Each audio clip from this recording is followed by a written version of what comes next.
In recent years, Israel has faced mounting internal and external pressures that have pushed its society, politics and military to the brink. What was once seen as an unshakable regional power is now revealing cracks that even longtime allies can't ignore. Internally, Israel has struggled with unprecedented political polarization, leading to repeated elections and unstable coalitions. The government's increasingly authoritarian drift, particularly through judicial reform attempts, has provoked massive protests across the country. From Tel Aviv to Jerusalem, hundreds of thousands have taken to the streets, not just in opposition to specific policies, but with a growing fear that democratic norms are being eroded beyond repair. This erosion of institutional trust within a historically resilient society is more than political theatre. It is a sign of deep institutional strain that could unravel Israel's social cohesion. For the first time in decades, the question isn't about policy direction, but about national survival. Another sign of deterioration is the unprecedented division within Israel's security apparatus. The IDF, traditionally one of the most trusted and respected institutions in Israeli society, is now facing internal revolt. Elite reservists have refused to report for duty in protest against government policies, a move once unimaginable. Former generals and intelligence chiefs openly warn of national collapse if the political leadership continues its trajectory. The unity that once defined Israel's military ethos is fragmenting under ideological weight. Morale is slipping as conscripts and officers question not only leadership but also the broader purpose of service in a country that seems increasingly at odds with its founding ideals. The erosion of military discipline and cohesion in a nation that relies heavily on its security infrastructure for both survival and deterrence is a red flag few can ignore. Military instability in Israel is no longer a hypothetical, it's an unfolding reality with serious implications. Economically, Israel is showing signs of significant strain. Once dubbed the startup nation, its technology sector is faltering amid both global downturns and domestic policy shifts. Foreign investment has declined as political uncertainty spooks investors who once viewed Israel as a stable and innovative economy. Key tech leaders and entrepreneurs have begun moving capital and operations abroad, citing fears over the country's democratic backsliding. Even Israeli banks have reported capital flight as wealthy citizens hedge against instability. Inflation and rising housing prices further compound domestic economic woes, with younger generations increasingly disillusioned about their future prospects. This brain drain is particularly alarming for a nation that has relied on human capital as its most important resource. As economic confidence plummets, so too does Israel's standing in the global financial system. A collapsing economy doesn't announce itself in a single crash, it erodes quietly until the foundation finally gives way. Israel is dangerously close to that tipping point. The societal fabric of Israel is becoming increasingly frayed. Long-standing tensions between secular and religious populations have escalated dramatically. The ultra-Orthodox Haredi communities continue to demand more exemptions and subsidies while resisting integration into the broader workforce or military. This demographic shift threatens to create an unsustainable welfare system and deepen cultural divides. Meanwhile, Israel's Arab citizens, who make up 20% of the population, remain marginalized and disillusioned, facing systemic discrimination and political exclusion. Intercommunal violence, once rare, is becoming more frequent and deadly, highlighting a deteriorating sense of shared identity. The dream of a unified Israeli society is giving way to fragmentation, suspicion, and in some cases, outright hostility between groups. The state's inability to mediate these divisions or offer a unifying vision risks long-term disintegration. Social collapse doesn't always start with riots or revolutions. It begins with the daily erosion of trust, empathy, and common purpose. Israel is increasingly displaying those symptoms. Externally, Israel's geopolitical position is weakening. Once considered the most powerful player in the Middle East, it now finds itself increasingly isolated. The Abraham Accords were hailed as a diplomatic triumph, but many of those alliances are proving fragile amid growing regional unrest. Relations with the United States, long its most stalwart ally, are under stress. The Biden administration has expressed frustration over settlement expansion, human rights violations, and judicial overreach. At the same time, Israel's adversaries, particularly Iran and Hezbollah, are emboldened, leveraging Israel's internal disunity as a strategic advantage. With war clouds brewing on multiple fronts, Israel no longer projects the aura of invincibility it once did. When a state's enemies sense weakness and its allies begin to hedge their bets, the writing is on the wall. The regional balance of power is shifting, and Israel is increasingly seen as a faltering state rather than an untouchable force. Another significant factor contributing to Israel's apparent unraveling is its treatment of Palestinians. The occupation of the West Bank and the blockade of Gaza have generated sustained international criticism and internal moral reckoning.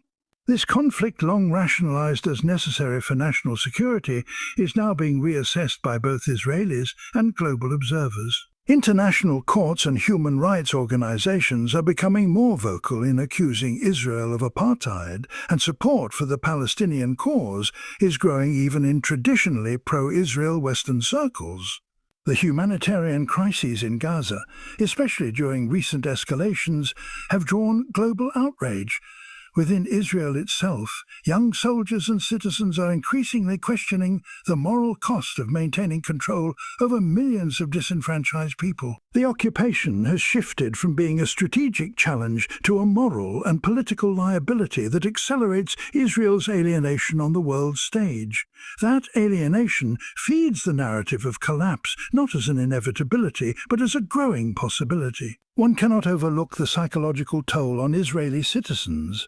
Living under a perpetual state of emergency, many now report unprecedented levels of anxiety, depression, and burnout. The feeling of existential dread is no longer just about threats from outside the borders, it's increasingly about the instability within. Schools, hospitals, and public services are stretched thin or underfunded, further fueling public discontent. The national mood, once marked by resilience and defiance, now tilts towards cynicism and despair. Many are emigrating not just for economic opportunities, but to escape what they see as a deteriorating national environment. This brain and spirit drain speaks volumes about a populace that no longer believes in the future of its state. Social resilience is often invisible until it's gone, and in Israel's case, it's wearing thin. When belief in national continuity fades from the hearts of its citizens, collapse becomes more than a theoretical concept, it becomes a lived reality. Religious nationalism has played a pivotal role in this spiral. The rise of far-right parties advocating messianic visions for Greater Israel has alienated moderate voices and driven dangerous policy shifts. Leaders once considered fringe now occupy cabinet positions, shaping decisions that ignore international law and diplomatic norms. These ultranationalist policies exacerbate tensions with Palestinians and with Israel's Arab neighbors, drawing condemnation even from Jewish communities abroad. Theocratic rhetoric has replaced pragmatic governance as ideologues push for laws based on religious doctrine rather than democratic consensus. This shift undermines the pluralistic foundations on which modern Israel was built. Nations that abandon secular governance in favor of religious zealotry often find themselves isolated, unstable, and internally fractured. Israel's embrace of these elements may energize a vocal base, but it also alienates the majority and weakens the state's democratic integrity. A state at war with its own pluralism is a state on a dangerous path. The education system, once a pillar of Israeli excellence, is also showing signs of decay. Budget cuts, political interference, and widening gaps between secular and religious curricula are compromising quality and cohesion. Ultra-Orthodox institutions often avoid core subjects like math and science, yet they consume a growing share of public funding. Meanwhile, secular schools are left underfunded and overcrowded. This bifurcation in education is not just an administrative failure, it's a ticking time bomb for social cohesion and economic viability. A fragmented education system cannot produce a unified or competitive workforce. In a country that has long prided itself on innovation and intellectual capital, this erosion is deeply troubling. The seeds of national collapse are often sown in classrooms long before they sprout in the public square. Without a strong, equitable and future-oriented education system, Israel risks breeding a generation unprepared to navigate or even sustain the modern state.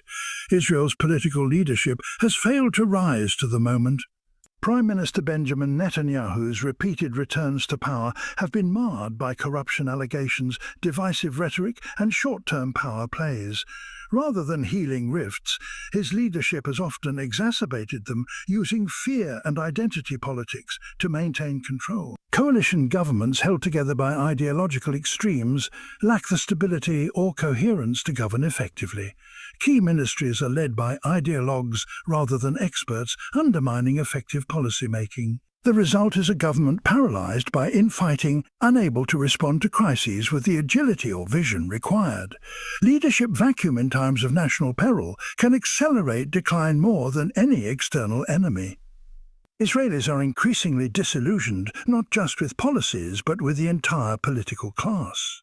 The sense that the country is adrift, led by people more interested in personal gain than national interest, is perhaps the clearest sign of systemic collapse in the making. The media landscape in Israel has also deteriorated. Once a vibrant space for public discourse and investigative journalism, it is now increasingly polarized and manipulated. Government-aligned media outlets push nationalist narratives while independent journalists face pressure, censorship or marginalization. The loss of a shared factual foundation further divides the population, making consensus or compromise nearly impossible. Misinformation and propaganda feed the ideological extremes, isolating communities into echo chambers where dialogue becomes shouting matches. When citizens cannot agree on basic truths, democratic governance becomes nearly unworkable. The press, often described as the Fourth Estate, serves as a nation's immune system, catching and challenging abuses of power. In Israel's case, that immune system is being attacked from within. A democracy without a free and trusted press is vulnerable to manipulation, chaos, and ultimately collapse. What we are seeing is not simply a media crisis. It is a fundamental failure of democratic infrastructure. Finally, the cumulative effect of these crises paints a stark picture. No single factor guarantees a nation's collapse, but the convergence of political paralysis, military dissent, economic fragility, societal division, and leadership failure creates a perfect storm. Israel is not yet a failed state, but the symptoms of collapse are impossible to ignore. What was once dismissed as fringe speculation is now discussed openly by former officials, analysts, and citizens alike. The idea of a post-Zionist or post-Israeli reality is no longer taboo in intellectual and political circles. Collapse in the modern era is rarely sudden. It is gradual, marked by 1,000 ignored warning signs until one day the center no longer holds. Whether Israel can reverse course is uncertain, but the trajectory is clear. The need for radical introspection and systemic reform has never been more urgent. The world is watching, not to celebrate a fall, but to witness whether resilience can still triumph over ruin.